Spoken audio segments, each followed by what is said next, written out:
Immortality is definitely not an option, and as many of us know, one day our time will come. Most of us, though, just refuse to think about it, and while a will allow us to decide what happens to our assets, less than half of the adult population has one. With busy schedules, some of us just put them off with the mentality of being like, oh, I can just do it tomorrow, and then some of us are just too scared to deal with the very taboo subject. Hi, I'm Stacey Taylor. Today I'm counting down the top 10 celebrities that passed away without having a will. At number 10 we have Aaron Carter.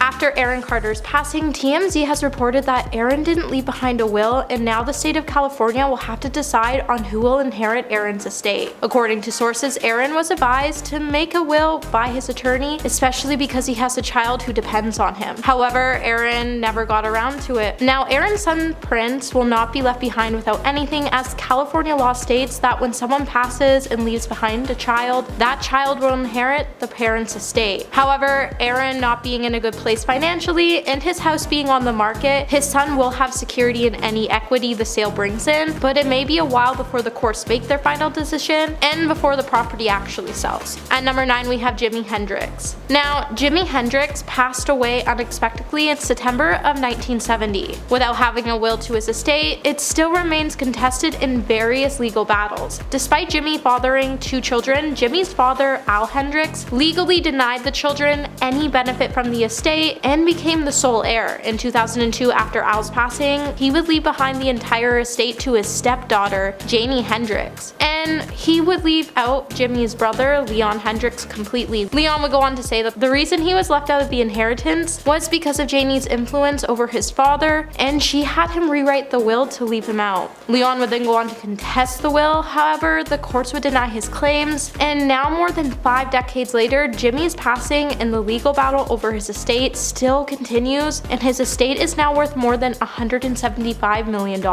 Hey Peaches, are you enjoying this video so far? If so, give it a thumbs up and don't forget to subscribe to the channel. At number 8 we have Bob Marley. When Bob Marley passed away in 1981, he famously refused not to write a will because it went against his beliefs. Under Jamaican law, when someone passes away, 10% of their assets go to the widow immediately, and the widow would then gain access to an additional 45% over their lifetime. The remaining amount is then divided equally among the children. At the time of Bob's passing, he was married to Rita Marley, and he had 11 children with several different women, and his estate was worth $11.5 million. Although the distribution of Bob's fortune should have been straightforward, some family members deemed Jamaica's laws unfair. Today, after decades of legal battles disputing how to divide the estate, 4 of his children now manage Bob Marley's estate as it continues to earn money through various Marley-themed products. In 2020 alone, Bob Marley's name earned about $14 million. At number 7 we have Pablo Picasso. When Pablo Picasso passed away in 1973 at the age of 91, he left behind about 45,000 pieces of art and no will. At the time of his passing, Picasso had 4 children with 3 women, so it took 6 years just to divide his assets equally, especially when it came to continuous negotiations between his kids, wives, and mistresses. Dividing his estate would become messy, complicated, and frankly, it was pretty much a disaster. A court-appointed auditor in charge of evaluating all of Picasso's assets would come to the conclusion that Picasso was worth around $100 to $250 million. Besides his art, Picasso's heirs were vying for the rights to license his image rights. The family would then enter into a bitter legal battle over his estate from 1973 to 1979, and the case would close $30 million in legal fees just to settle. However, things wouldn't stay calm for long, as the heirs would soon begin to battle over the rights to Picasso's name and image. By the mid-90s, Claude Picasso would create Picasso's administration, which would manage the heirs' jointly owned property, control the rights to reproductions of Picasso's work, and authorize merchandising licenses for the artist's work, name, and image. At number 6 we have Michael Jackson. Although his will would later be discovered, it would be considered invalid by several of his family members. On the will it would state that his attorney, John Branca, and music executive John McClain were named the executors of Jackson's estate. But Janet Jackson and the pop star's other siblings took the case to court and stated that the two had no claim to the estate. Michael's mom, Katherine Jackson, would then withdraw her petition and would ask to be put in charge of her son's estate. However, Michael would state in his will that his mother would become guardian of his children and their estates, and she would also become the beneficiary of a trust Michael set up for them. At number 5, we have Amy Winehouse. Amy Winehouse left behind an estate worth $4.66 million following her passing in 2011. Documents would show that the singer left behind assets totaling more than $6.7 million.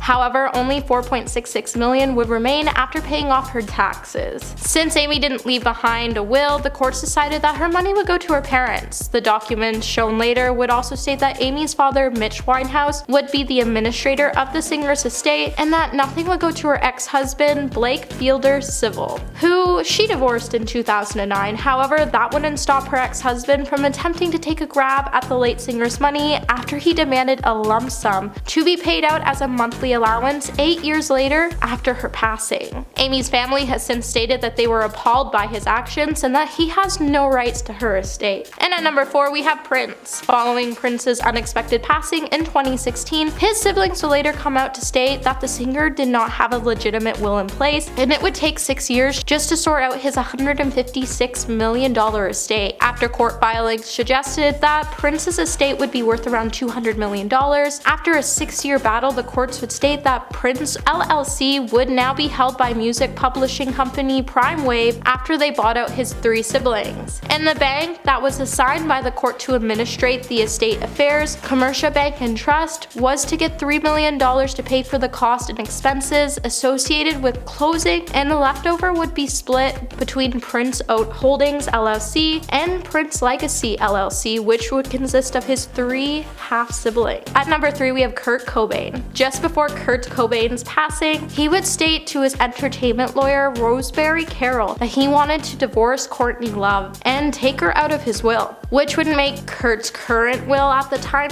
invalid, and it would lead to legal battles between Courtney and his Nirvana bandmates. Now, most of Kurt's wealth would be inherited by Courtney and his daughter Frances after the courts made the decision that they were going to follow Kurt's original will. Courtney would then inherit only 2/3 of the inheritance after Frances was given 37% of Kurt's overall wealth. In 2006, Love would then go on to sell and publish the rights to Kurt's estate, which included 98% of the rights to Nirvana's music. When Frances turned 18, she then took control of her trust funds, and Courtney would sell her daughter the rights to Cobain's names and likeness for a reported $2.75 million from her trust fund. And at number 2, we have Chadwick Boseman. When Chadwick Boseman passed away in 2020, he didn't have a will in order by the time of his passing. Being worth $4 million at the time, he left behind plenty to be divided between his loved ones, and in October 2020, Chadwick's wife Taylor would request to be the administrator of his estate. However, she wanted limited authority. Chadwick's estate would have no disputes or conflicts between his remaining loved ones, which is relatively a positive outcome considering other families who have had members pass away without a will have been pretty negative. And at number 1 today, we have Steve McNair. When NFL quarterback Steve McNair passed away, he would leave behind no will. Later, his wife Michelle McNair requested to become the administrator to the estate, and it would be granted by the courts. She would then have 60 days to file an inventory of her late husband's assets with the courts so that they could see his assets and how they would be split among the family. Michelle would then go on to list herself and the couple's 2 sons as heirs to the estate. She then listed the quarterback's other children elsewhere since the court had no immediate proof that the children were legally Steve McNair's. His estate would then be at least worth $90 million, and since under Tennessee law, Michelle was able to receive 40% of the asset, and then the rest would be split among the 2 legitimate children equally. Well, that's all for this video, my little peaches, and until next time, remember to stay juicy.